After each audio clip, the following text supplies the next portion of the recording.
Nang mamatay ang Panginoong Hesukristo sa krus ng Kalbaryo, binayaran niya ang ating mga kasalanan, past, present, future. Alam po dapat natin yan. Tapos, nung binayaran niya ang ating mga kasalanan, binayaran din niya ang ating mga karamdaman. Ibig sabihin, pinagaling niya ang lahat ng ating karamdaman. Tapos, binigyan niya tayo ng kapayapaan. Yon, di ba? At tinanggal niya ang boses, okay, ng condemnation sa atin. There's no more condemnation sa mga na kay Hesukristo. Napakarami natin benefits sa krus ni Hesukristo.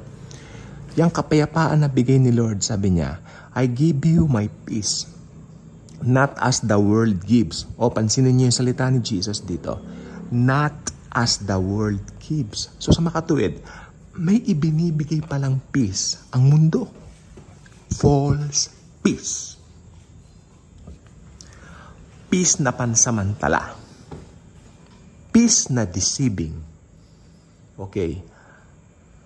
Ang mga tao kasi dito sa mundo, to see is to believe. Amen? Kaya yung mga taong nananangan sa mga tao, sa kapwa-tao nila, halimbawa, umaasa dito, kasi itong taong ito, popular ito. Kailangan dumikit ako dito. Lalo na ngayon, malapit ng eleksyon. Ganyan ang peg ng mga tao ngayon. Pansin niyo ba? Ay, ito kaibigan ko to kasi mayaman.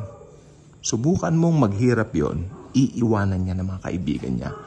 Biblical ba? Opo, nakalagay po sa Proverbs. Kung marami kang pera, marami ka rin kaibigan. Di ba? Kaya sabi ko sa inyo, ang mundo punong-puno ng kababalaghan, punong-puno ng kapaimbabawan.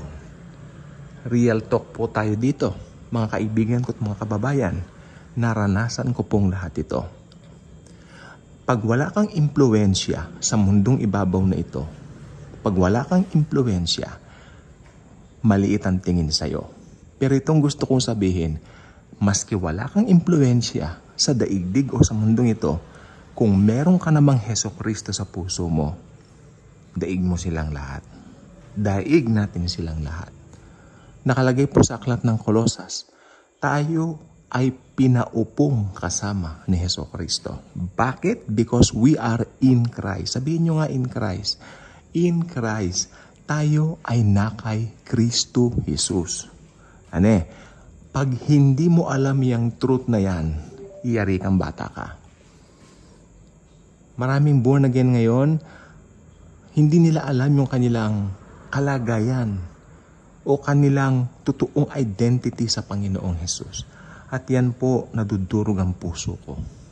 They end up lonely. They end up defeated. Madaling matakot. Of course, natatakot pa rin po tayo. Pero pag natakot ang isang mananampalataya ng biyaya, binabalik agad ni Jesus yung isip niya doon sa, hey, sino ka kay Kristo? Diba? Sino ba yung, ano bang identity mo? Ganun eh. Yan po ay proven sa akin. Sorry po doon. Proven yan sa akin dahil talagang minsan darating ka. Kasi yung boses ng condemnation, galing yan sa Diablo. Galing yan sa Diablo. Bakit ko nasabi? May nakalagay pong talata sa Bible, accuser of the brethren. May tinatawag na nag-aakusa sa mga mananampalataya. Sino yun? Si Satanas. Halimbawa, nagkamali ka. Wala na. Sira ka na sa mga tao. Di ba? Wala kang kakampi. Kala mo lang yun. Kung maniniwala ka dun sa mga nagsasabing boses na yan. Pero kung alam mo kung sino ka sa Panginoon, abay, maraming kakampi. Nandiyan ang mga believers. Hindi ka papabayaan ng mga believers na iba kasi alam nila ang tama sa mali, hindi po ba?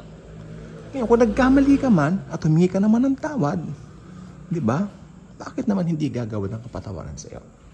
Di ba? Ganyan po ang mundo. Ganyan ang mundo. Sa mundo, mahilig silang mangundem, kala mo wala naman silang kasalanan. Bagkos, kabi-kabila naman, ginagawa sa dilim, ginagawa ng lihim. Di ba? So, ayan pong gusto ko pong sabihin po sa inyo. Ang mundo pong ito ay talagang punong-puno ng kapaimbabawan. Kaya maraming tao ngayon ang talagang nangangailangan kay Hesukristo. Kay Hesus Kristo lang ang tunay na kaligtasan, tunay na kapayapaan, kagalingan ng katawan. Ibig sabihin, gusto din ni Jesus, healthy tayo. Yan ang tunay na diwa ng Christianity. It's all about Jesus. And when you have Jesus, you have everything. Believe me, you will enjoy His peace. That's all for now. God bless.